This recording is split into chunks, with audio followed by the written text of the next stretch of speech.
The Secrets of Movies and TV Shows is brought to you by the StarQuest Production Network and is made possible by our many generous patrons. If you'd like to support the podcast, please visit sqpn.com/give. You're listening to The Secrets of Movies and TV Shows.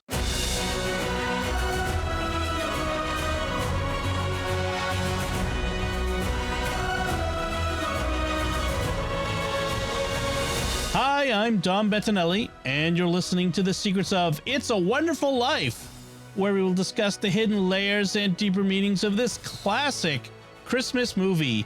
And joining me today on the panel are Mike Denz. Hey, Mike. Hey, Dom. And Shelly Kelly. Hey, Shelly. Howdy. Folks, remember to like The Secrets of Movies and TV Shows. We're on our Facebook page, facebook.com/StarQuestMedia. You can retweet us at Twitter at sqpn.com. We're on Instagram at StarQuest Network. And leave us comments wherever you find us. We love to hear from you. I want to tell you about another show on the StarQuest Network you are sure to enjoy, The Secrets of Doctor Who. You can find that wherever fine podcasts are found or at sqpn.com/Doctor Who. So, yes, we are talking about this classic 1946 movie by Frank Capra starring Jimmy Stewart and Donna Reed. Sorry, I just escaped me for a second. I know I knew it. This classic movie, which has aired every year for the past 70 years or so. And but in case you haven't caught one of those airings, you can let me give you a quick recap of what happens in this movie. George Bailey wishes he'd never been born because of how often bad things have come up in his life, how often his big plans are thwarted, and how evil seems to prosper while a good man struggles. A guardian angel sent from heaven prevents his suicide to show him how much worse the world would be and how much worse off his loved ones would be if he'd never been born, giving George a new appreciation for his life, as broken and messy as it can be. The end. So, yeah, we were just chatting before we started. When did we first see it? I have no idea when I first saw this. I was pretty young. Mike, you said you were a little older when you first saw it. Yeah, I remember I went to Steubenville in the late 90s, and I remember references to it being made by friends, and I'm like, I still haven't seen that. And I was in Steubenville when I was like, 25, 26, 27, so... Yeah, so it must have been sometime, after that I'm like, I got to watch this. All I knew is that there were people saying a New Year's Eve song around a Christmas tree at the end, and everyone was really happy and crying, and I didn't know why. I remember my time in Steubenville being exposed to classic movies that I'd never seen before. I think for me it was The Quiet Man, but so it's some experience. How about you, Shelly? I can't remember the first time I saw this movie. Yeah. I imagine that, like you, I must have seen it on the TV every Christmas season. Yes. When because it came back out on television in the 1970s and early 80s and plays every year, usually on Christmas Eve or Christmas Day. I think it's a Christmas Day movie, actually, but yeah, to look it up. Well, with cable now, it plays like every day. Yes, exactly. during December. NBC had the rights to it forever and would only play it once every Christmas season. I remember that. And as I recall, it was Christmas Eve, the evening of Christmas Eve, because we'd watch it before midnight mass, that sort of thing. So if I recall correctly. But then they had the awful colorized version for a while when that was the thing. Which we aren't going to talk about. We mentioned it. The version which we will not speak of. We shall not speak of it. This is a black and white movie and was made as a black and white movie, and that's artistically significant. And we'll just say that there. It came out in 1946. It's set in 1945, so just it's contemporary. In the fictional town of Bedford Falls, New York.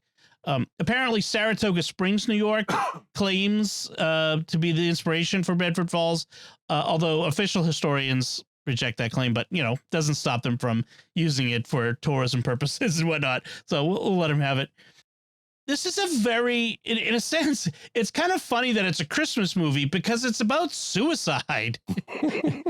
It's kind of weird. Not really about suicide, though. Well, it's not about suicide, but there's a suicide attempt at the heart of this movie. I mean, that's kind of dark in one sense. But it's it's a hopeful movie on the other end of it. And that's what I think it's one of the things that makes it such a great movie is despite having this dark thing, it's actually a very happy, hopeful thing overall. Am I wrong? Yeah. Or would you take a different tack on that? Well, I would say that, okay, so it was based on a short story written in 1939, which I've not read and I've not seen. So I don't know how much it was changed between this short story that was 21 pages that was distributed through a Christmas card in 1943 and the final product, which was rewritten in parts by Frank Capra for the movie and for the actors.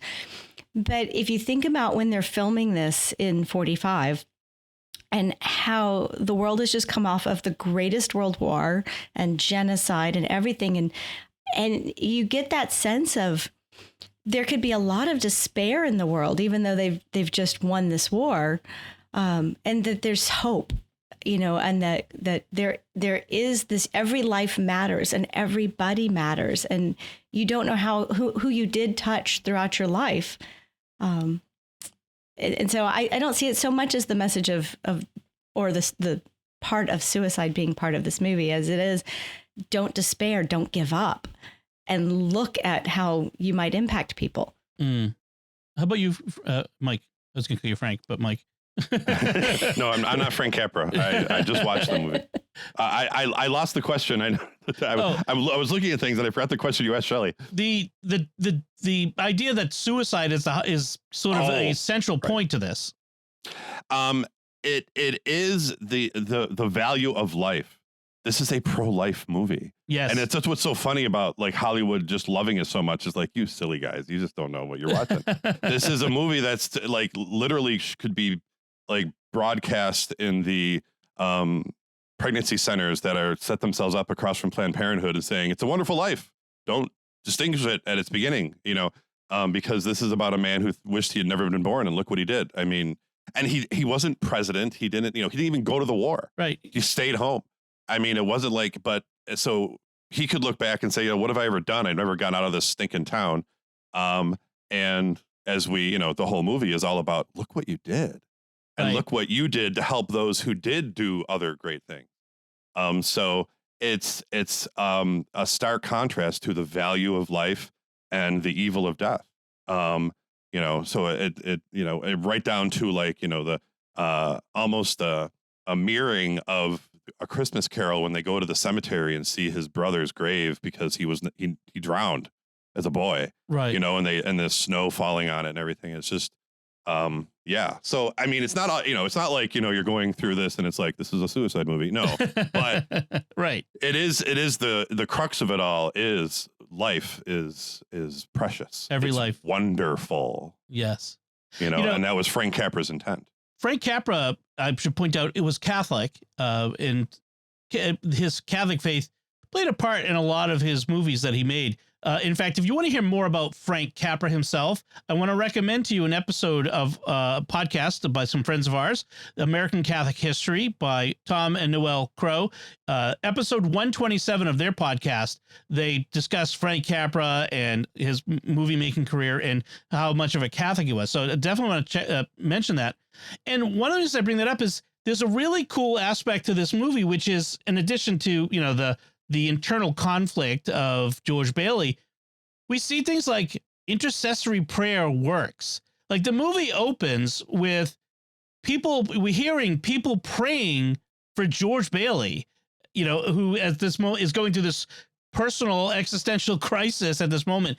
And we hear his children, his friends, his wife, his people he works with, the people who he's helped, all praying for him. And that causes something to happen in heaven. And I really love that idea that we see this depiction on film of how intercessory prayer works. It's really fantastic. Yeah. The should I pray for Daddy? Yes, pray very hard, honey. We all need to pray for him. And then we get this interesting little hierarchy in heaven where Joseph, we presume that's like Saint Joseph, right? Is kind of in there's two main guys. I forget one is an angel and then there's Saint Joseph, and then they gotta like call Clarence. Right. And I think Joseph is like the lesser one to the bigger guy, and Joseph is kind of isn't he a little bit more not real confident in Clarence? Oh my gosh, he's just like, I'll help you see, you don't have your wings yet, that guy. And of course the catechist in me is this is the source of no, we don't become angels when we die and get wings. Yes. It's a wonderful movie and it's a wonderful life, but it's not wonderfully catechetically correct. But I love that they send Clarence. They call him the clockmaker, and that he's simple. He has the simple faith of a child. Oh, it's wonderful. It's really not important that he's an angel or a guy that died in whatever, however old he says he is, that freaks out the lighthouse guy. 293. The point is that, somebody is that's so simple that with the help of God can do what he did. He has the mind of a rabbit and the faith of a child. Joseph says. And I love how when they tell him that someone needs your help, oh, is he sick? No, worse. He's discouraged. Right. Oh, yeah. Oh, that's awesome. And he's thinking of throwing away God's greatest gift. And Clarence is like, oh, his life. Sickness can only kill your body, but despair can kill your soul. And that's the greater problem, the greater issue here. And right, Mike, you are right that angels are not dead humans who earn their wings. They're beings of pure spirit who exist in their own right. So that we do need to clear that up. Yes. And I feel so. He's talking to Joseph. They don't say Saint Joseph, but so he's talking to Joseph. So we presume maybe Saint Joseph and someone else. They don't ever say. It could be Peter, could be God. Yeah. When I watch it on my Amazon Prime account, it gives me the credits and it says Franklin. I don't know why it says Franklin. If you put the subtitles up, does it say this is Franklin speaking, or is it actually the credits? On the sidebar, when you see all the little extras, it says Franklin. Franklin. Well, that's I don't know where they get it, unless it's a wink, wink, nod, nod to Frank Capra. Oh, probably. I'm looking on the Wikipedia listing, and it doesn't give any names for those. I'm trying to see here. Boy, Angel Joseph, Senior Angel is what it puts there. Who, by the way, the actor who does the Senior Angel, ironically, his name is Moroni Olson. Moroni is the name of the Mormon angel who Joseph Smith said gave him the tablet. So I thought that was that's a bit ironic. So Clarence, before he can go help George, has to find out who he is, learn who he is. And so they show him George's life, scenes from his life. And so we start in 1919 when George was 12, which means, by the way, that George was 38 in 1945, which makes me feel quite old. He seemed like such a grown up when I was a kid watching this. And so now I'm like, he's 30, he was a kid. But yeah. So, and this is the scene where he saves his brother from drowning. So that's the first thing he does. He also saves Mr. Gower from killing a child through negligence. Mr. Gower was, grieving his son's death from the influenza flu and had drank too much and accidentally given poison instead of medicine for George to deliver from the pharmacy. Both of those things, by the way, both of those events of saving his brother and saving Mr. Gower cost George dearly. In one instance, his hearing in one ear, and in the other instance, a beating. And I think it's very interesting that it shows, the story shows us that George's positive effect costs him. Like the things he does costs, and everything has a cost. And I find that fascinating because that's going to be a theme throughout this story, that like the altruism of George, the good things he does in life, all come at a personal cost. And I think it's true that very often our altruism comes at a personal cost. Yeah, I noticed also, I wrote in my notes, George always does the right thing, even when it's hard, even when it costs. Yes. Yeah. Exactly. And it's interesting also to me that the boy that Mr. Gower was making the medicine for had the diphtheria. And that's a disease we're not familiar with today because we all receive our TDAP shots when we're born. That's right. That's right. Yeah. I don't even know what diphtheria is. Yeah. Well, that's Doesn't it's sound good. interesting. Yeah, it's not. I mean, it is interesting, the because it's of its time. We have the influenza epidemic and that sort of thing of the in 1919 was still petering out at that point or getting lesser. And in this time period right here, we also meet Mr. Potter and George's father for the first time. He runs in on his father and listens to Potter basically putting him down. And he says, don't let him speak to you. He tells his dad, you're the biggest man in this town. Right. And he pushes Mr. Gower. He's like, who are you? And we're introduced to all the people that will later be grown up. We meet, Hee Haw, Sam Wainwright, when they're going down and sledding and stuff, and they drop him off at he's a soda jerk. And it's kind of fun for me because my dad was a soda jerk. My dad was born in 1931. So he's still not as old as James Stewart born in that, but he was a soda jerk. And so he's in there. And then we get Violet and Mary introduced, and their personalities. You're like, you like all boys. What's wrong with that? So just funny. It's one of my favorite lines ever. You like every boy. Help you down. And you don't like coconuts. What's wrong with you, brainless? Yes. This is the Fiji Islands. I'm a member of the, I'm a member of the National Geographic Society. And all that stuff that's going on. So you get introduced to all these people. And then later, he appears and he's saying how big he wants something.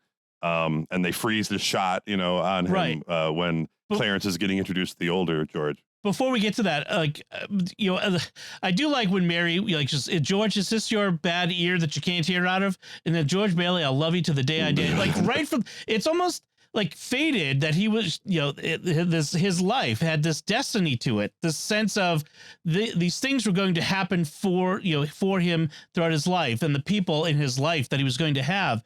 I do like that when he has a problem, he knows that Mr. Gower put poison in the pills. He goes to his dad.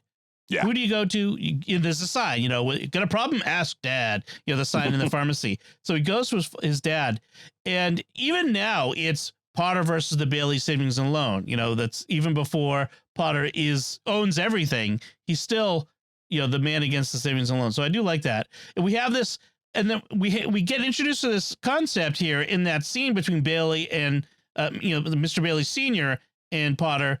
The heartless capitalism versus compassionate business.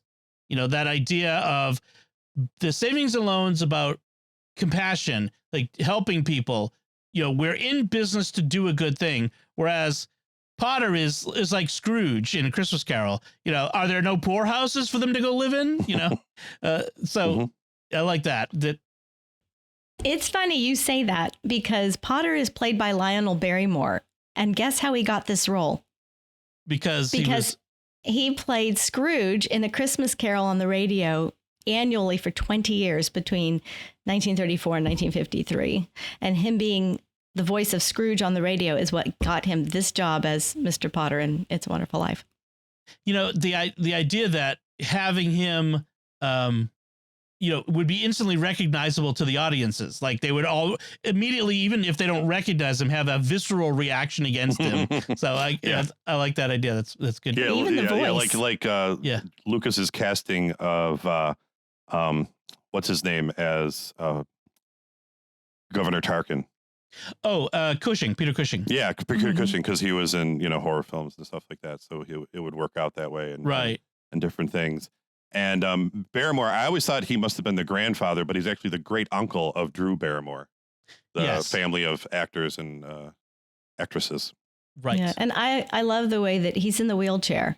And I looked that up. Why is he in a wheelchair? But it appears that all of his screen roles after 1938 were characters they put in a wheelchair because he had broken his hips and he never recovered the ability to walk comfortably. It's interesting because having that character in the wheelchair, so he's somewhat helpless. He needs help, and it almost contributes to the psychology of the man who needs to control everything. And so this idea, like the man who's helpless, who's responded to his helplessness by being controlling and acquiring and cruel and all these things to overcome what he might see in himself as a weakness or a failing. It's interesting that wasn't necessarily an artistic decision, but it really contributed to the character. I like that idea. There's also the imagery in the Bible of being paralyzed as being a slave to sin. You have the man coming to Jesus through the roof who's paralyzed, and the first thing Jesus said to him is, "Your sins are forgiven you." Not the obvious, "I'm going to heal you of your paralytic condition." Right. And then after he forgives his sins, he reveals that he's God by also saying, "Rise up and walk." And the man who was brought in attached to the pallet now can pick up the pallet and walk out. Right. So you could take that even further, Dom, and say, he's stuck to his wheelchair. Not that that's why he's can't walk because of sin, but a symbol of his slavery to sin is analogous to his slavery to that chair. That's a good point. That's a good analogy. So you mentioned, I got it from the Bible. Oh, good. I thought you might have come up with it yourself. No, not me. No, nothing's original. So you mentioned the scene. So we jump forward in time to George's graduated from high school. In fact, it's a year. So actually, is it more than a year after high school? The timing is a little questionable, but it's 1928. Okay, so we've jumped 9 years. It's been 4 years. Okay. He's 4 years out of high school. That's right. Right. Because all of his, they say all of his friends are graduating college and he's just getting there, which, right. He was working at the savings and loan.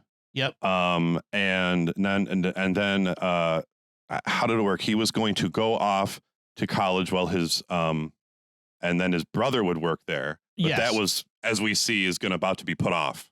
He was saving money for 4 years to be able to go to college. Right. And he was going to spend the summer touring around, Europe. working on a cattle boat and touring Europe. Yeah. And his brother is graduating high school. Right.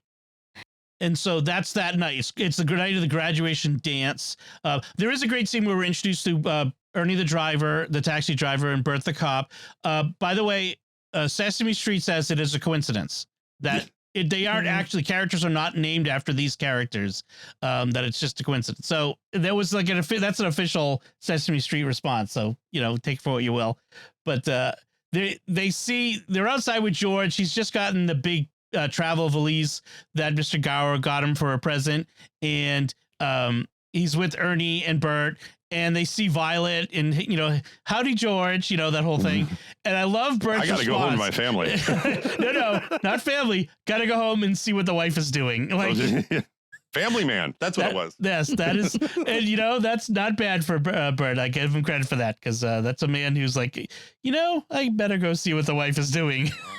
and they had a very kind of like 1940s movie response as there's nothing's obvious, but they're all looking and somebody says, "Are you thin?" Yeah. They all just nod their head and smile. They don't know. We don't need to say any horrible things. And we all know. Yeah. The old guy crossing the street who turns to look and gets honked at, by the car, that. Yeah. That's a very funny scene. I only wear this dress when I don't care how I look. Yeah. So yeah, Violet is a hoot. So it's the night of the graduation dance. It's Harry's graduation. Like we mentioned, George is leaving for the round the world journey or around Europe journey the next day. George plans to become an architect and engineer. He wants to do something big and important. He wants to build things, right? Mm-hmm. But his father points out at the dinner table that they're doing something important by providing shelter to regular families. And this is another important theme of this movie, which is that you don't have to do big things as the world sees them in order to do good or make an impact, but you can do important things that are small. And I think that's another great theme in this movie. Y'all are going to make me bring up St. Teresa of Lisieux. It's always good to bring up We the made you little do flower. it. It was our plan from the beginning. No, when you said that, I hadn't made the connection until you were saying it. And I was like, oh, man, that's all St. Therese right there. Yes.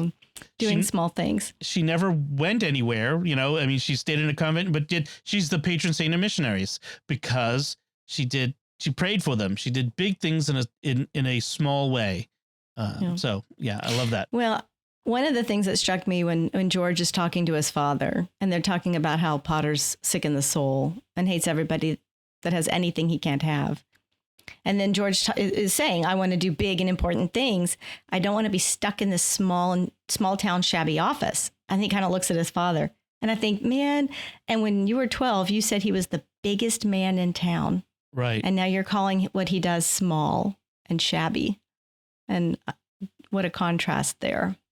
I don't know if it's everybody, but I know I was like this when I was a young man, where I didn't want to get stuck in a day-to-day job, sitting at a desk, doing the grind, going to work 5 days a week and coming home and, doing it all again the next day. It wasn't going to be me. And never realizing that's what my dad did. And he did it every day, and he did it to provide for us. He didn't go out into the world and travel and footloose and fancy free. No, he provided for us every day, going to his job. And there's something noble in that, for a person, a man to provide for his family, or a mother to provide for her family and take care of them. There is something noble in that, often thankless vocation, not just job, but vocation. And so that is an interesting moment between him and his father. And I think one of the first seeds to eventually George coming around on this. And it's the last time he has with his father. Yes. Where he tells his father he's a great guy, and forget the name of their maid, but she's like, about time one of you boys said it. They tell him he's a great dad. I think you're a great guy. And it's good that he got that chance to say that, to tell his dad. And I think that was poignant. I basically, I love you, Dad. You're awesome. And that's the last thing really he says to his dad before he goes off with, Harry is on the commission for decorating or whatever. And he's taking his mother's good china to the big party, graduation party. And George is like, I don't want to go with all these kids, but he goes to the party as well. And that's where the scene kind of moves off from the dinner table to that interesting conversation where he gets this kind of like final advice, final words of wisdom from his dad. The maid is played by Annie, by the way. Wasn't that her name? Her name is Annie. Yeah, the actress is Lillian Randolph, but the character is Annie, who was great. Annie, that's right, Annie. Yeah, yeah. I was saving all this to pay for my divorce if I ever should get married. What a character! Yeah. So I love the idea that the school, the local high school, has built a new building, a new gym, and they wanted a pool, and so they put a pool under the floor, and that it's George, some 22-year-old, who came up with the idea of the retractable floor over the pool in the gym. And I can never imagine that happening today. Like our 22-year-old alumnus of this high school is coming up with the idea. It's a different time. I can't imagine a high school having the money to put a retractable floor over their pool. And this is set in 1945. This scene is in 1928. So this is the big roaring 20s before the Depression. This is like Tony Stark stuff. I mean, this is not or whatever his father's name was. Well, that's a real gym with a real pool underneath it. It's in Beverly Hills High School, and it's still in use. It appears in a 2000 movie called Whatever It Takes. And I haven't seen it, but I read that they are repeating the scene, the dance scene where the pool opens. Fun. But I love that scene. Yeah, it's a great scene, especially when the chaperone jumps in once the floor opens, He's like, oh, what the heck? And do you know who the guy is that opens the floor? Yes. Did you read that? Alfalfa. Yes.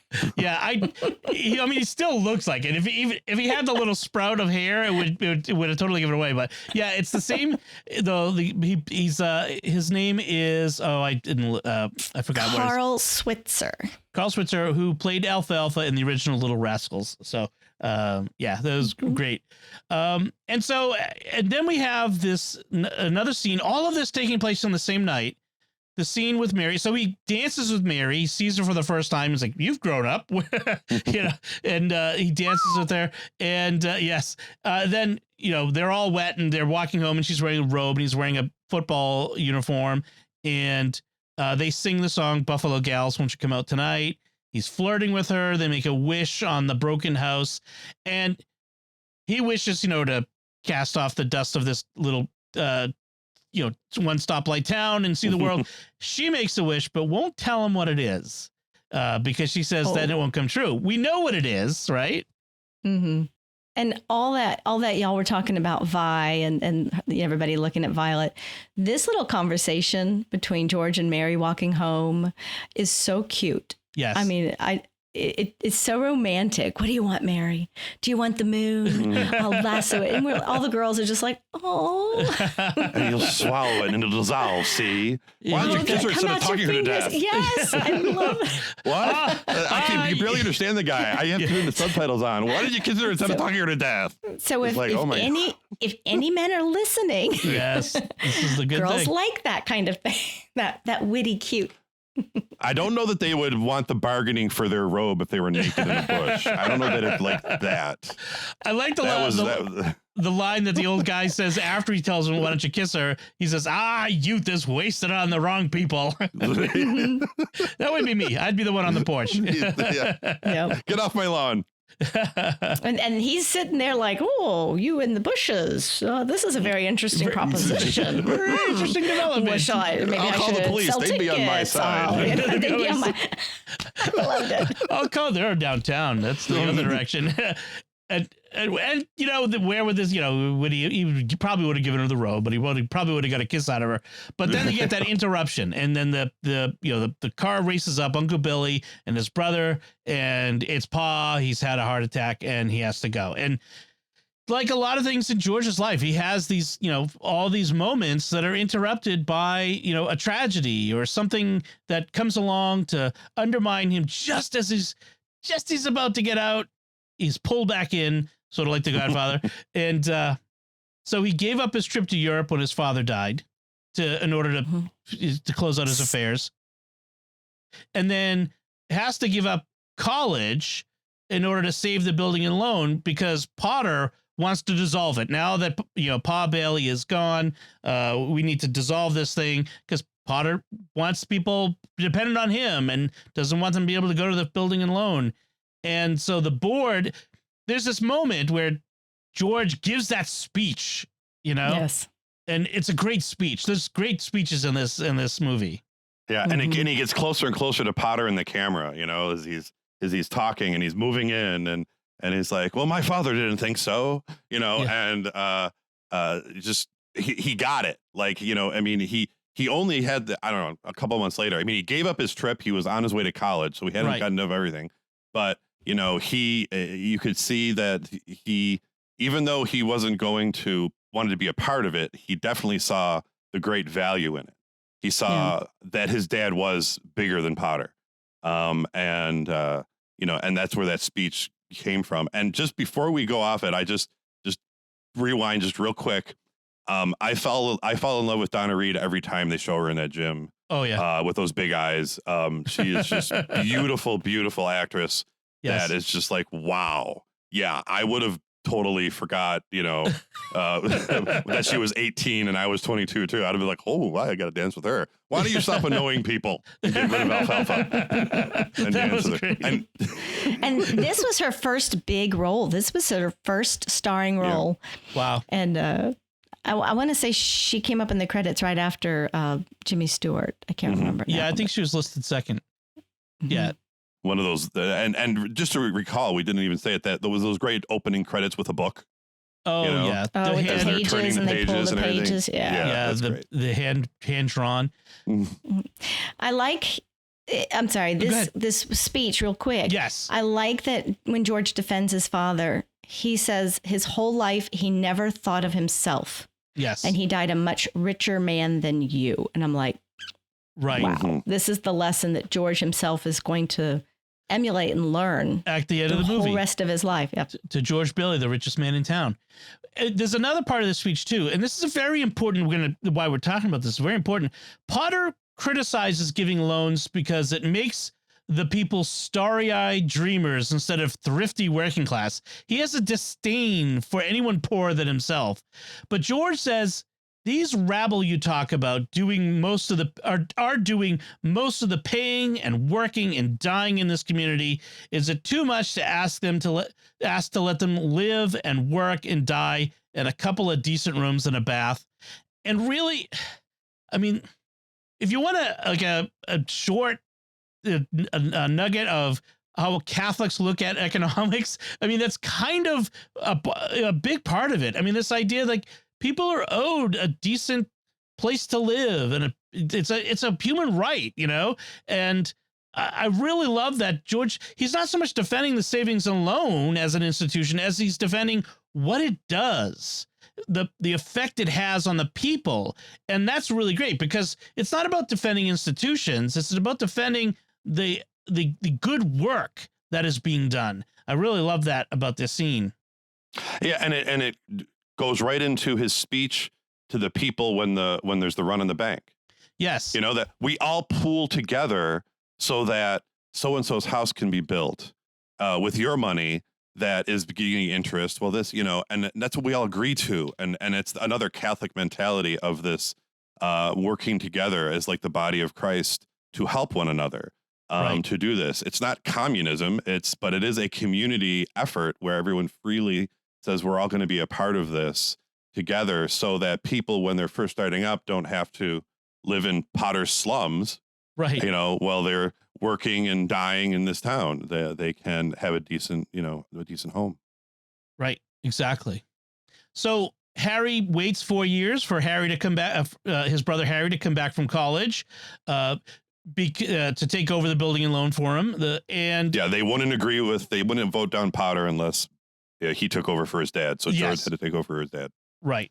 And once again, Harry has a better opportunity. He gets that job. You know, he gets married and gets a job with his wife's dad's company. And George sacrifices once again for the happiness of others. You see that moment where he's crushed, and then you can almost see physically Jimmy Stewart kind of push that down and put on the happy face and be joyful for his brother.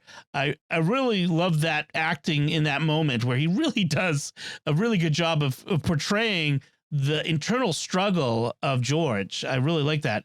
Him and Uncle Billy are picking him up at the train station, and George is thinking, okay, I'm off. I'm going to college. I'm going to build things. And first they're like you said, he's dumbstruck, like, you're married. I'm like, what are you saying? We're married. Congratulations. And then he talks about the job. Is this the job in Buffalo? Yeah. Yeah. And this job that he can have. And like you said, is this you could see it on his face, like, oh no, I can't make him work at the building and loan, you know, like the opportunity, you know. And she says, like, my dad think he has a great future, you know. And it's the begrudgingly doing the right thing, you know. But who just comes home from college with a wife? Yes, that was exactly my next question. She gets off the train, Ruth Dakin Bailey, if you don't mind. And you're like, wait, what? Who gets married without telling their family? Yeah. I mean, not even a telegram. It's 1932, guys. Come on. I mean, pick up the phone. Maybe, you know, I don't know. Maybe it had to happen. I don't know. We won't get there. But I also don't go there. Yeah, don't go there. So I also like George's thing. He says to Uncle Billy, which he says, the three most exciting sounds in the world: anchor chains, airplane motors, and train whistles. Although I like Uncle Billy's as well. Breakfast is served, lunch is served, dinner is served. You know, Uncle Billy reminds me, along with Lionel Barrymore, that I love these movies where people were born in the 1800s. And the actor who plays Uncle Billy, Thomas Mitchell, was born during the Civil War. Wow. Yeah, I mean, think about it. The next time you're watching it, that guy was born during the Civil War. No. He was born in 1892. 1862. No, that's the principal. the principal, the one who said, George, I'm you sorry, gave us the a great principal. idea. Yeah. I'm sorry. He I was looking the at the wrong oldest one. cast member on this film. Oh, Why was okay. I? Why did And I he look? died like 4 months after the film was released in January of 47. Aw. It premiered in 46, but it released to the general public. What's his name? Oh, hold Harry on. Holman. I got it. Mr. Yes. Partridge, Harry Holman. Yes. I'm sorry. but- I must have clicked on the wrong guy. Okay, Harry Yeah. Holman. But Uncle Billy, but I still. kept thinking he looks so familiar to me. And Yes. did you really realize who he is finally? He's Scarlett O'Hara's father in Gone with the Wind. Okay. I kept saying, where do I know this guy from? It's been years since I saw Gone with the Wind. So Right. And speaking of Uncle Billy, they of course they go home and celebrate. There's a big party, and Uncle Billy's had a little too much to drink, and so there's this wonderful little scene where he's George is helping him on his way home. Here's your hat, he pulls it off his head, hands it to him. Here's your hat. And then he walks off screen and you hear the crashing of the trash cans. And he's like, I'm all right, which is one of my favorite. I do that all the time. If I trip over something in the house, it's one of my dad things. I'm all right. I'm all right. So. totally unscripted, completely ad-libbed. Oh, because really? the crash that you hear was an employee moving some props and he dropped them. Oh. And Jimmy Stewart cracks a smile, and without missing a beat, the Uncle Billy actor just does that line. And they left it in there. That is great. That is awesome. I love that. Yeah, ours is my wife will do the "What's wrong with that?" is her line that Sue loves to do when I say something about you. What's wrong with that? Speaking of Violet, George has this encounter with Violet in the street where he's sad. He's wandered off from the party, and he's like, "We can go and walk through the meadow with our bare feet and go up to the falls." And she's like, "What? What are you talking about?" And Violet is pretty, but not a romantic bone in her body. Like the whole, like, I'll grab the lasso of the moon for you thing would never occur to her. She would never work on her. She's not interested in that. And that's why Mary is the right girl for George. I mean, this is clearly. And he wasn't just strolling out there. His mother pushed him out the door. His mother sent him to go find Mary. And it's a really cute little chemistry between the two actors right there. And I looked it up, and she played his mother in 4 different movies. Really? Wow. She played Jimmy Stewart's mother in Of Human Hearts and Vivacious Lady, which came out in 1938. She's the mom in Mrs. Smith Goes to Washington, 1939. Oh. And then here again in 1947. So all that chemistry is real between the two of them. That whole playful little bit. That is nice. And there's something, I mean, it was for me, and hearing that, seeing how she did that, I think there's something about mothers and sons, and like your mom kind of knows the girl for you. I know that you guys don't want to hear that if you're not married, but I'm telling you, for my wife, my mother, whenever I would break up with the girl, whenever a girl would break up with me, my mother would be like, forget about them. Don't worry. She wanted me to move on and get to better things, and don't dwell, and don't try to be friends with them, because that never works. And she knows, and you're always, with Sue, we had a brief breakup when we were dating, and my mother was like, stay friends with her. She's really great. She's a good friend for you. And later on, I looked at it, like, my mom knew, she knew. Yep. And so listen to your mom. Moms know. Yes. Dads were clueless, but moms. No, we don't have a clue. Yeah. We're who knows what's going on. But you mentioned, like, so George, she sends him to go see Mary, but he doesn't go. He turns and goes, and that's when he encounters Violet. And then we see him, he's like outside of Mary's house walking back and forth, and he doesn't know why he's there. It's sort of unconscious. And Mary's like yelling from the window, "Are you picketing? Like, what are you protesting outside there?" And he's so boorish to her, like he's just so mean in a way. And I think because we're supposed to get this idea that subconsciously he knows that she is the thing that will anchor him to Bedford Falls, that she is the one thing that he would stay for. And so doesn't want to stay, and he doesn't want to stay, and he's conflicted. He's got this conflict. I love that Mary's mom, she does not want her to be with George. Like she's wrong. Like from Okay, Mary. that's where the mother is wrong. Mothers don't know about their daughters, but they know about their son. Yes, like Sam Wainwright's gonna call. He's gonna call from New York, and like when you notice when he calls, he's got a girl hanging on his arm. Yeah, he's not calling like to be because he's interested in Mary, you know, or maybe he is and he's just a cad. I don't know, but I didn't get that sense. I thought he just wasn't interested. So it's a lot of it's fun. So George is boorish to Mary. Sam's on the phone. He offers George a job, which is interesting. And then George, he doesn't want to get married because he wants to be free to travel, even though his heart tells him to be with Mary.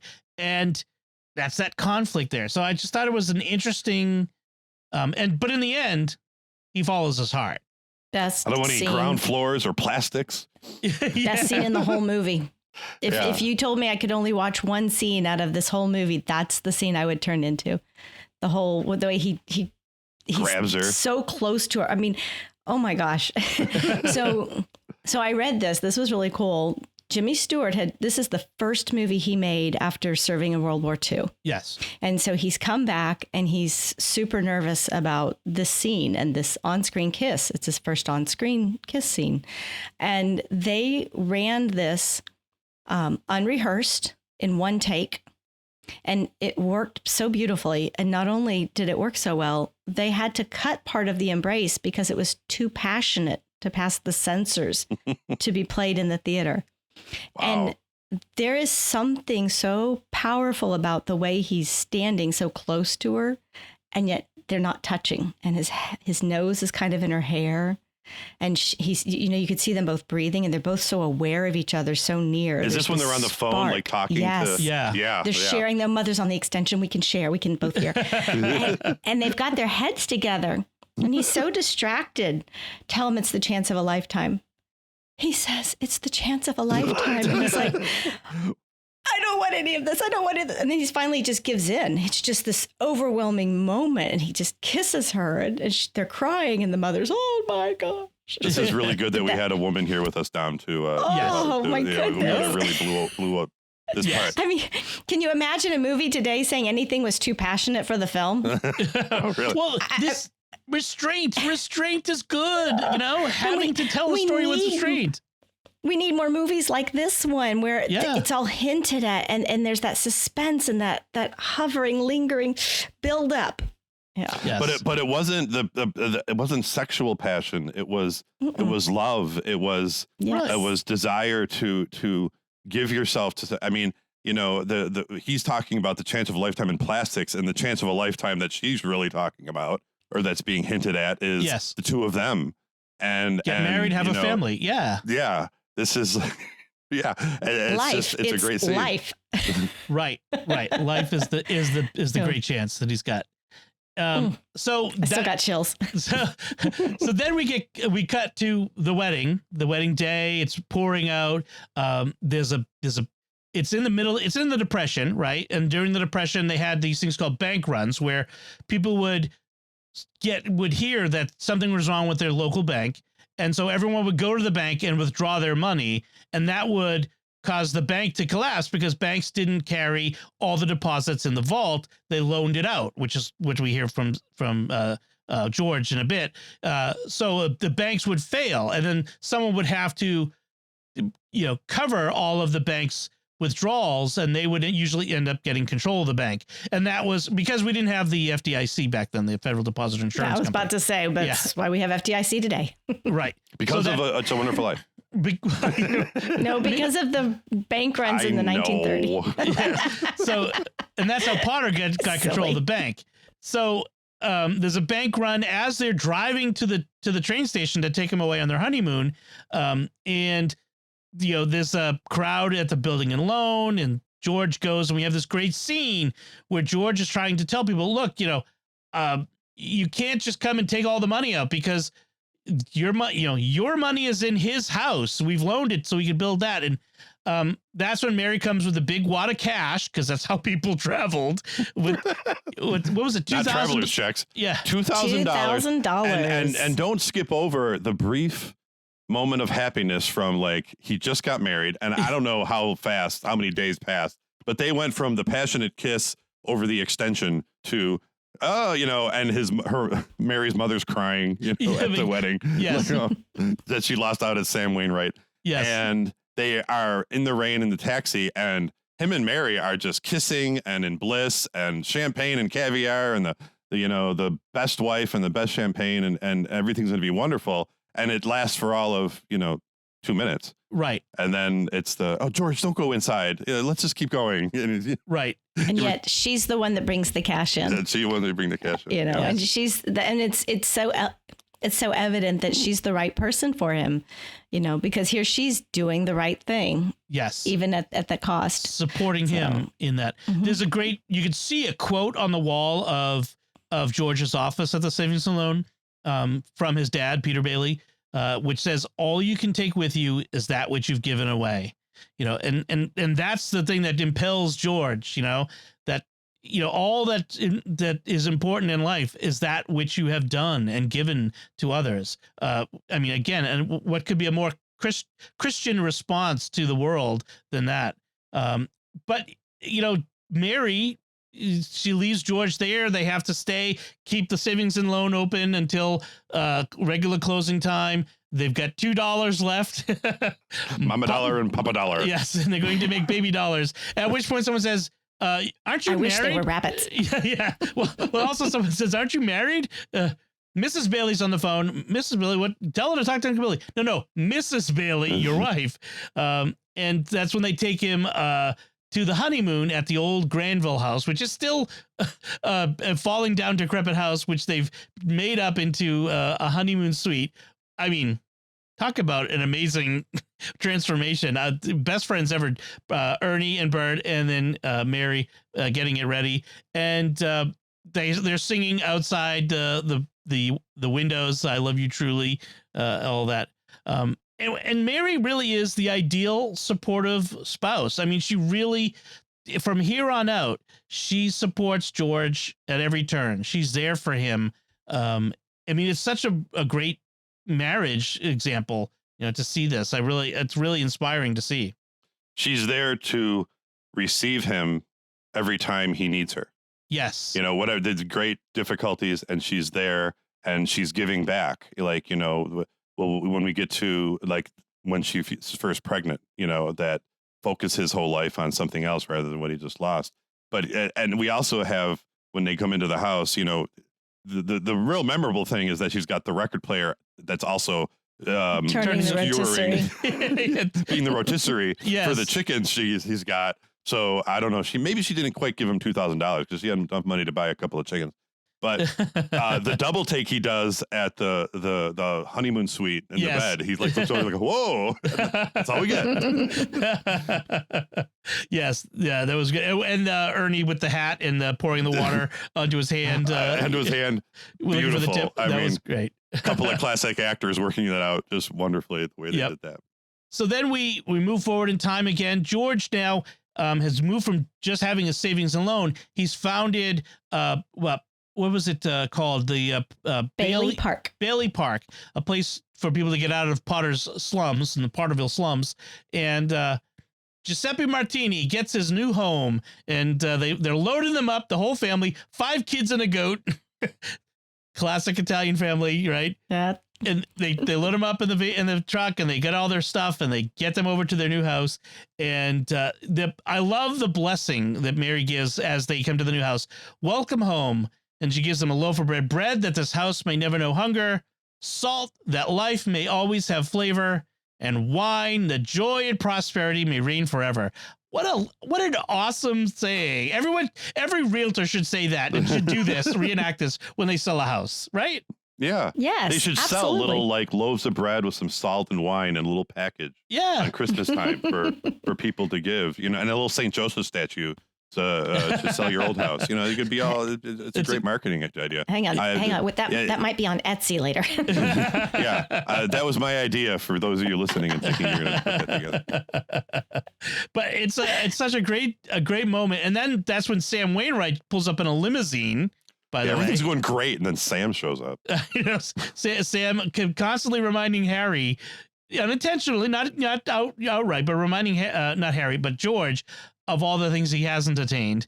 And they offered to travel with him down to Florida. They were driving to Florida from New York, which is something, especially in the 1930s. That would not be a fast trip.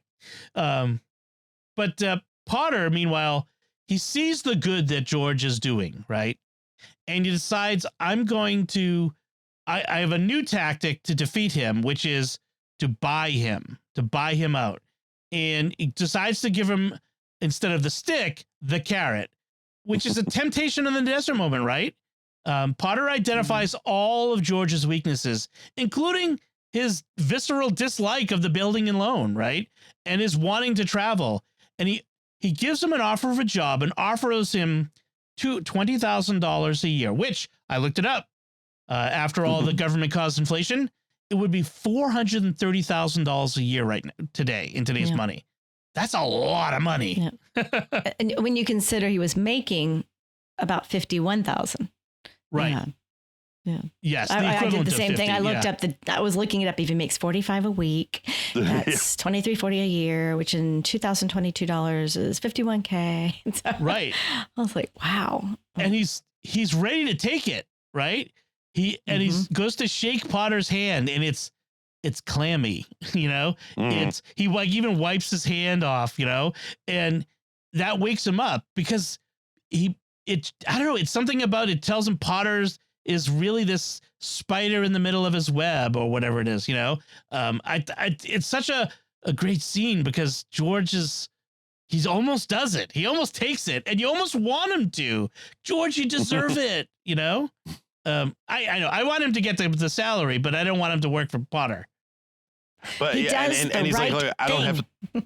He's thinking, I got to think about it. Talk to me. Yeah, go home, talk to your wife, and and it's a garden, with the apple or fruit, and snake thing too. It's just like, take this and, everything will be great. And he, like you said, he almost does it. And you can see all the temptations of the world are right there. Right. Everything that Sam Wainwright has that he wants, that he wishes he could offer are right there. And he, and then he just suddenly realizes who it is that's offering this to him. And he wants to get his hands on everything and control everything. Right. And it comes with a price. Yeah. Yes. That price he will not pay. That price, no. Now, for once, bad news in George's life is followed by good news, which he goes home. And this is when Mary tells him that she's pregnant. The stork is coming, right? But it's so cute. George Lasso's stork. Yes. Well, why in the world would you marry a guy like me? Well, didn't want to become an old maid. And then, but yeah, me, blah, blah, blah. Well, I want my baby to look like you. And he's like, wait, what? Mary, are you on the nest? That's it. Mary, are you on the nest? Cute. George Lasso's stork. I love the euphemisms and the cute stuff around it. It's really great. So how could anyone not like this movie? I know. So now we get to World War II, and we get this little montage of how everyone is dealing with World War II. Ma Bailey and Mrs. Hatch join the Red Cross. Mary runs the USO. Sam Wainwright gets more rich off of plastic for planes. Potter heads the draft board, of course. Bert is wounded in Bert is wounded in North Africa. Ernie parachutes into France, and Harry wins the Medal of Honor, of course. VE Day, they wept and prayed. VJ Day, they wept and prayed. And we see people praying in church, yes. And that brings us to Christmas 1945. And that brings us to the present day of the movie. And there's a bank examiner at the building and loan, and Uncle Billy loses the day's deposit because Uncle Billy is would have been diagnosed ADHD or something today, He makes that fatal flaw of stopping to rub it into Potter. Yes. That's right. He did the wrong thing there. If he had done the right thing, this wouldn't have happened. But he did the wrong thing, and that's a pretty big deal. He got distracted, and look at the newspaper. Oh, can't keep those Bailey boys down, can you? And he folds it up and hands it back And there's the money in the newspaper. And it was very good acting. I mean, very good. You believed it. And the first time you see it, you watch this movie, you don't necessarily see it getting in there, but if you watch, you can see how he ends up doing that. And yeah, it's pretty well. And of course, Potter is stealing, right? He's stealing that money. It is not his. It's a crime. And then meanwhile, George is writing a character reference for Violet. That's what's going on with her, and lends her some money, but she gives him a kiss to thank him, and they come out of the office, and she wipes lipstick off his face. It looks bad. And so there's, a little bit of, things piling up here. And then, so George finds out that Uncle Billy's lost the money. They spend the rest of the day, right? It's hours that they're trying to retrace Uncle Billy's steps. He yells at Uncle Billy because he knows this is bad. This is go to jail bad. This is the ruin the rest of your life. Scandal in ruin in prison. Yes. I'm not going down with you old fool. Think. Yeah. He's never seen him like this before. I mean, it's almost scary how desperate he becomes. Because we have to believe that moment on the bridge. We have to believe that George has been pushed to the edge, to his final straw. And George goes home and he gets upset. He yells at Mary, yells at the kids. He yells at Zuzu's teacher on the phone. Oh, man. What kind of teacher sends a kid home half naked? It's a little extreme, don't you think? He busts up his models because he built, architectural models, and he ends up storming out. And that's when we get that moment where the daughter says, "Should I pray for Daddy?" Yes, pray hard, pray very hard. And that's that's where we get this moment. And George first, before he goes to the bridge, he's desperate enough to go to Potter for help. And that shows you how desperate he is. And do you notice he says he misplaced $8,000? Doesn't blame it on Uncle Billy. It's his mistake. He owns it again, And Potter, I think, doesn't Potter even say, "You did"? Yeah. And Potter's all over his face when he says that. Yes. Yeah. And that's when Potter tells him, because he's like, "What do you got for collateral?" "I got this little life insurance policy. It's only got a couple $100 in equity." And this is when Potter tells him, "You're worth more dead than alive." He's missing $8,000 and the life insurance pays out 15. Right. And Satan means accuser of the brethren. And he is, Satan wants you to commit mortal sin and die. That's his whole thing. And Potter's like, accuse you, look what you've done, George, even though he knows that George even didn't do it. And you might as well die. Right. It's very diabolical. It's very diabolical. Yeah. He rubs it in all the right places, too. He pushes all the buttons. Oh, that's what the reporters were doing here. And the men from the district attorney's office and the bank examiner and all that. And what I'm going to do is, as a board member, I'm going to swear out a warrant for your arrest for all these things. And he really pushes George to that breaking point. But he tells him, "Why don't you go to that riffraff that you love and ask them for money?" And that's the thing that George should have done. Like, George should have had faith in the people that he's helped in that sense. And that's the thing that he hasn't done that Mary does for him. And that's the thing that, because again, Potter has no faith in them, has no regard for them at all, but they're the ones who save the day. So Harry goes to Martini's bar, and he prays for help. He's praying for God to help him. And instead, what he gets is busted in the mouth by the husband of the teacher, who is That's what you get for praying. Yeah, apparently when he couldn't defend his wife's honor, she's probably mad at him. He went out to drink at the bar or something. I'm not sure what he was doing there. On Christmas Eve. Christmas Eve. Yeah. So Harry runs out into the night and goes to the bridge, crashes his car, crashes into the tree. And just as George is about to throw himself off the bridge to kill himself, that's when Clarence shows up and falls in the river. And George, once again, his deep instinct is to save somebody else, right? Even at this moment of despair, he's saved someone else. And they get rescued by the toll booth keeper, the bridge guy, and they're in there warming up, and he utters that fateful phrase, "I wish I'd never been born," you know, and that's gives Clarence the idea to show him. And then we get the alternate world that Clarence shows him. By the way, Clarence has got the Tom Sawyer book, which will be important. Yep. And he says he's an AS2, Angel, second class, and the toll booth guy falls off the chair and runs out the door.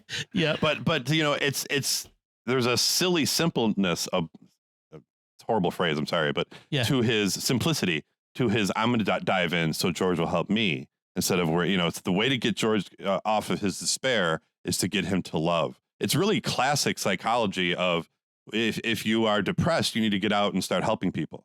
And that fills you with the joy of purpose of life. And he breaks George from his self-loathing by giving him someone to help. And it just, you know, it reminds me of St. Francis, who would say, you know, don't worry about begging. You're giving people the opportunity to be holy by giving to the poor, you know, and stuff like that. But it was just, it seems silly. Like what a dumb thing to do, to risk your life so that someone else can save you from drowning. That's weird. But it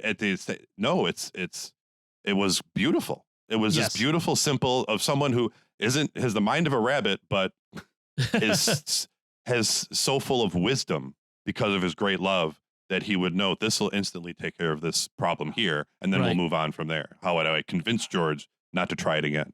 But frankly, simplicity is probably more wisdom in it than all the great intellects. Frankly, exactly, yeah.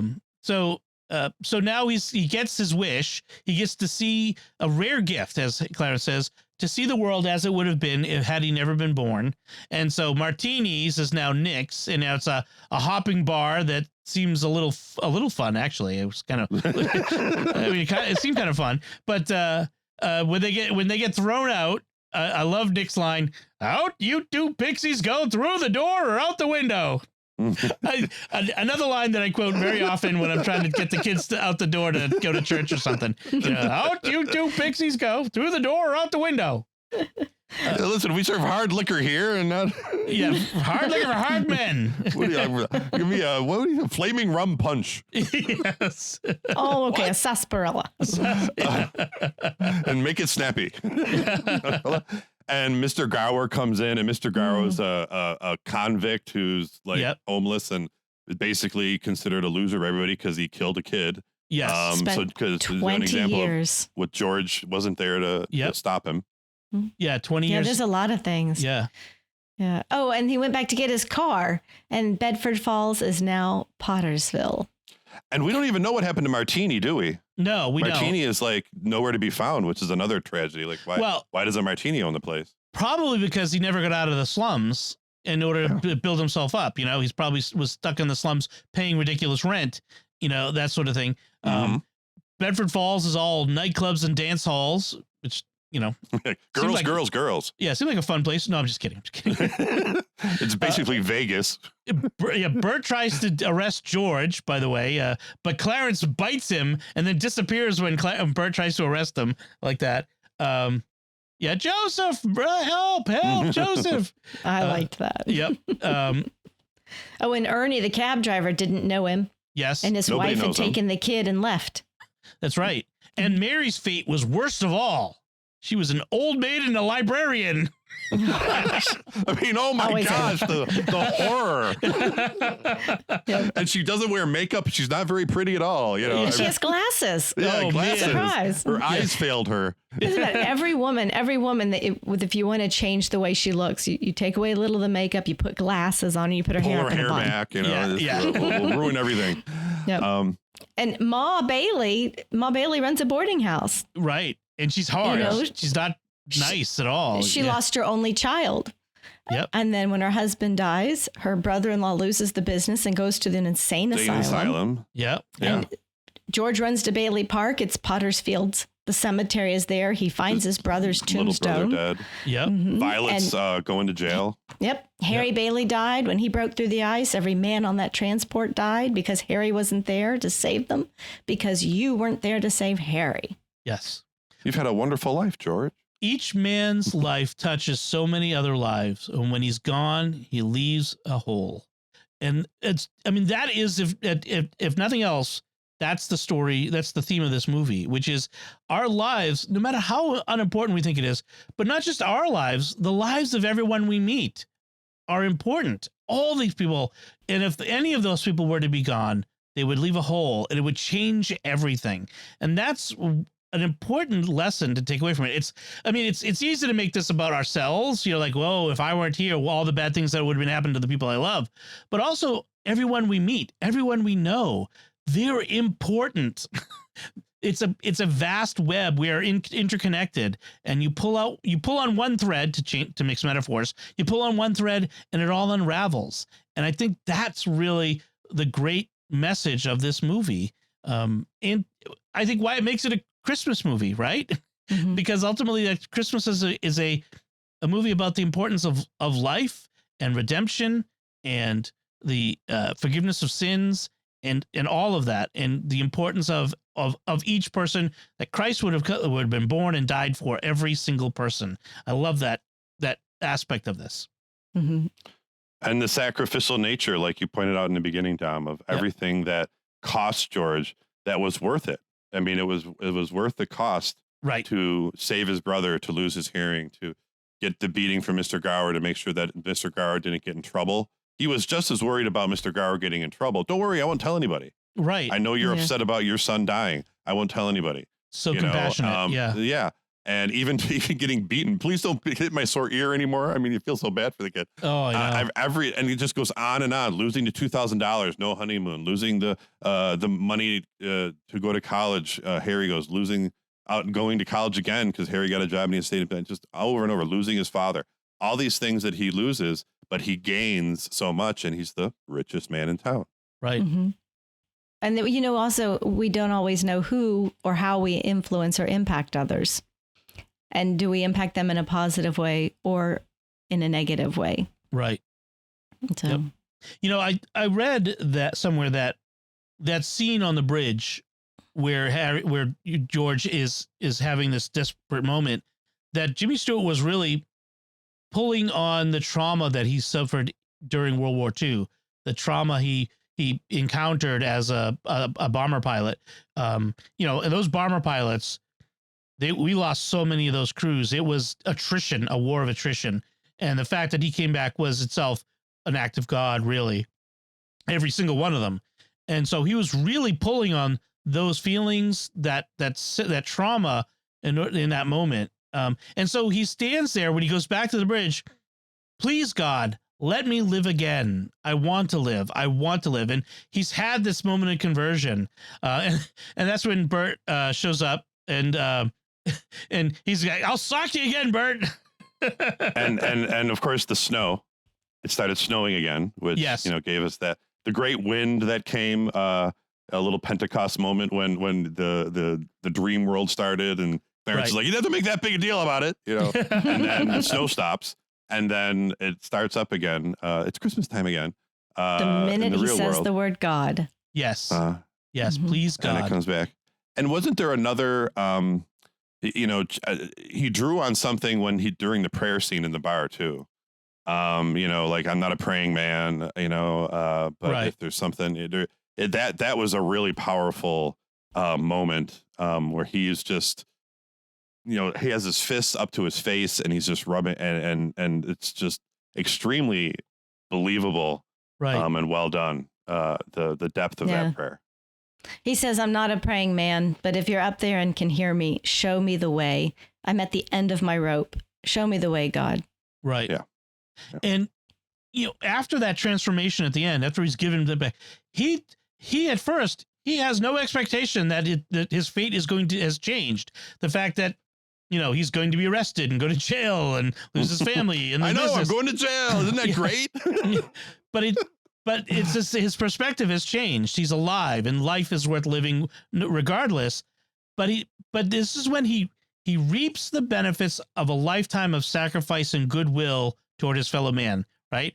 This is when George is in need, the people come out for him because he's been there for everyone. I really had a George Bailey moment myself last year when I had a house disaster. You know, we had a plumbing, water everywhere. My family was out of our house for 2 months, and insurance covered part of it, but not all of it. And we didn't know what we were going to do. And a friend set up a GoFundMe for us, and people came from literally around the world were giving us money. Strangers, you know, people who listen to the podcast, that sort of thing. And it was the most wonderful feeling. I felt embarrassed because I'm like, I taking charity, but it was a wonderful feeling it felt like love, that sense of being taken care of, that people regarded you and wanted to help you and help your family. And that's what I see in this moment of this movie. It's not just the story of a man who gives his all, but also of family and a community that appreciates and loves him. And it's also a story of how the unsung heroes among us are crucial linchpins of a community. Because, you know, who else in Bedford Falls would it have been a disaster to be without? You know, Mary, Peter Bailey. There's lots of people in this movie that if any of them had been removed from that, like George had, it would have been it also would have been a bad thing. So I really love those aspects of this. Yeah. So I like Harry's toast at the end to my big brother George, the richest man in town. Right. It's a great line there. And also, no man is the inscription in the book that the Tom Sawyer book that Clarence leaves for him. No man is a failure who has friends. And really, Potter has no friends, right? He has people who work for him, but no friends.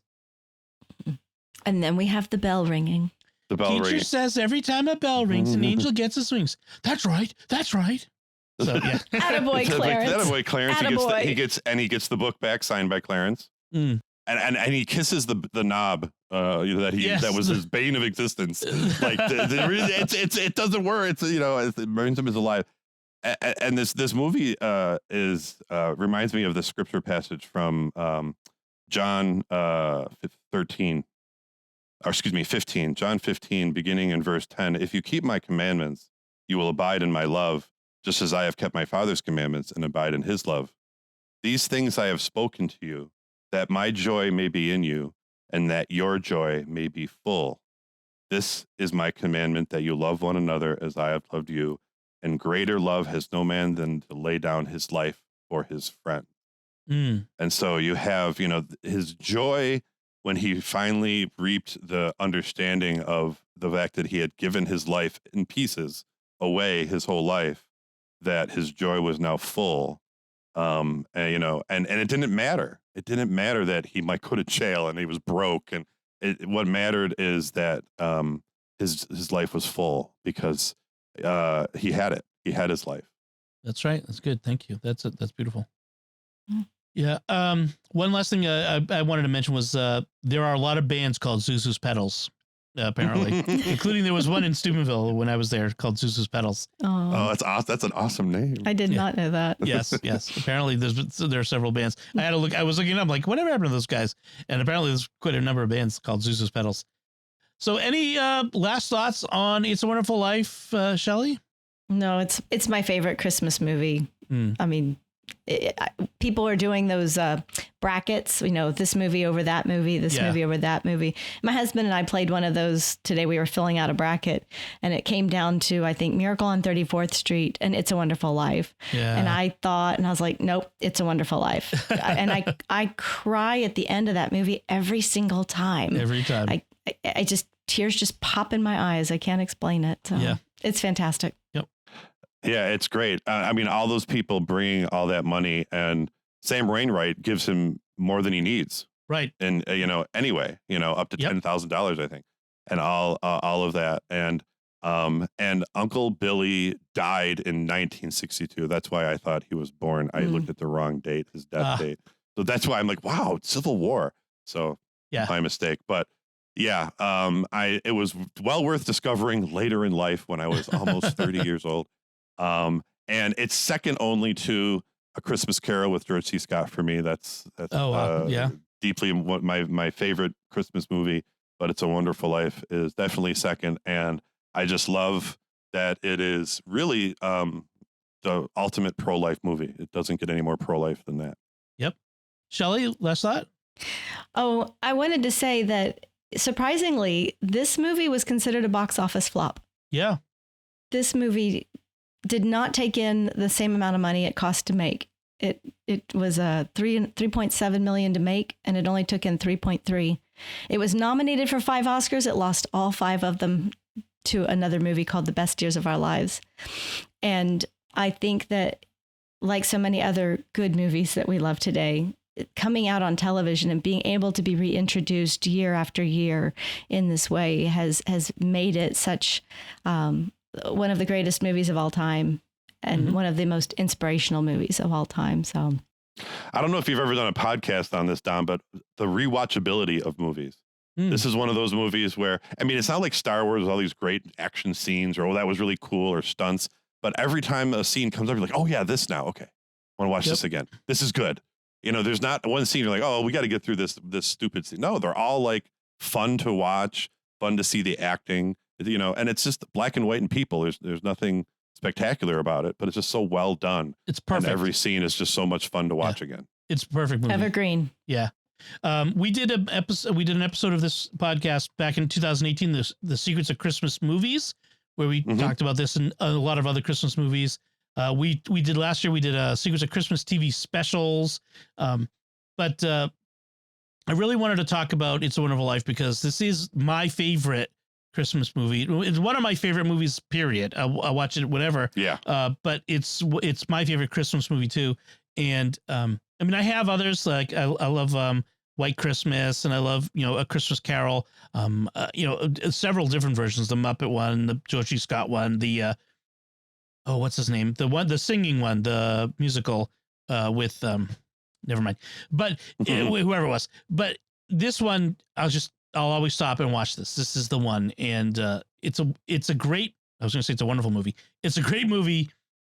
And it only became greater for me as I became a father and a husband and, you know, a provider. And I can really see what a difference George's life makes. So I'm glad we got a chance to talk about that. Finally, we talked about it now on this episode. Yeah, I'm blessed to be a part of it. This was awesome.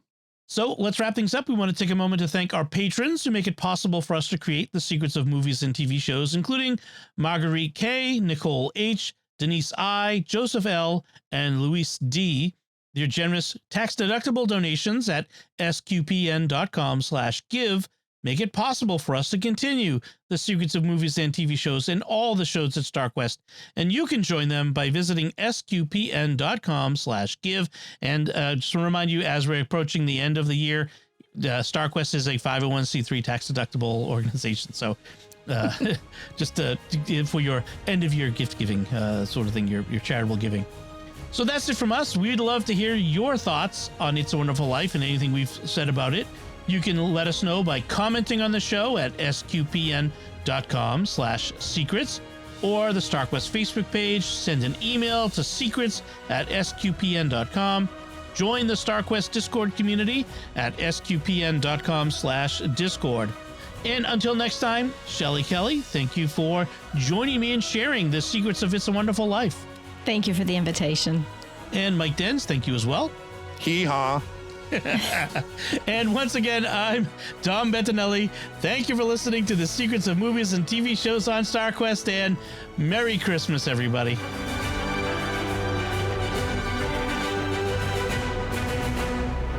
Hi, everyone. This is Dom Bettinelli, CEO of StarQuest, with a special message as we approach the Christmas season. This past year, the StarQuest Network has continued to expand our mission of exploring the intersection of faith and pop culture through our many entertaining and informative programs. Now we need your generous financial support to keep producing the shows you love and to reach new audiences with more of the life-changing and uplifting programming we've been creating for more than a decade. That's why it's very important that we hear from you this Advent and Christmas, the time when nonprofits receive most of their support for the year. If you are already a supporter of StarQuest, we thank you and ask you to prayerfully consider increasing your support at this time. If you're not yet a supporter, please become one now. Every gift counts. Could you give $15 or even just $10 per month? Whatever level of support you can offer, please show your support for SQPN this Christmas. And remember that your gifts are tax deductible. Just go to sqpn.com/give.